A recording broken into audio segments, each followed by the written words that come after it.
The day before Game 4 was supposed to be preparatory and uneventful. Not so much with the news now that Pascal Siakam is listed as doubtful with Jack Armstrong and Leo Rautins. What do you make?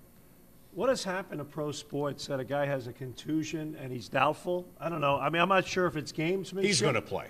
This is a Cameroon head fake. You know, I'm not sure if it's gamesmanship or if it's legit. You know, or if it's legit. I mean, think about it. If I'm Brett Brown, I completely ignore it because I had my guy who was doubtful for 3 games against the Nets, Embiid, and he played 2 of them.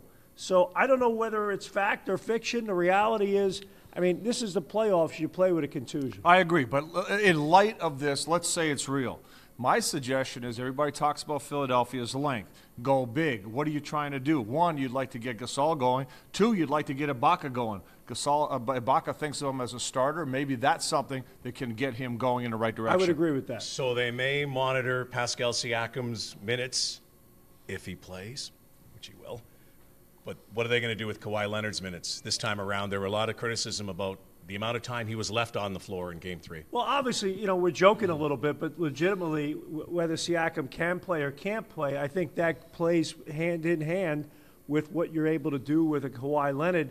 Obviously, you don't want to go down 3-1. You're in big trouble if you do. So you're going to have to really consider long and hard the fact that you're going to have to really be conscious of getting him in and playing him as long as possible, and his breaks have to be super quick. Exactly. I mean, I'd be looking at my timeouts for rest time as opposed to strategy. You and I have talked about you save your timeout for one timeout for the end, but you got to get to the end. And you look around the league. Look at the Game 3, Denver, Portland, right? You got your best guy, Jokic, playing 65 minutes because Denver is better with him on the floor. And I think at this point the Raptors have to think the same way. Quickly, MO for the Raptors for Game 4. I think they got to come out and be super aggressive defensively. They got to take the fight to Philadelphia.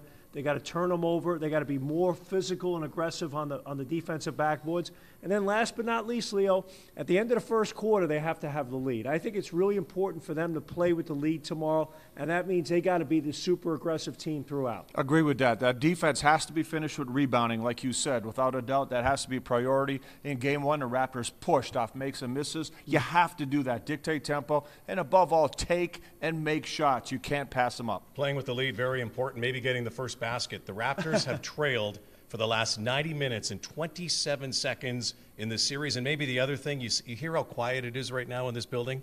The Raptors want to make this quiet in Game 4.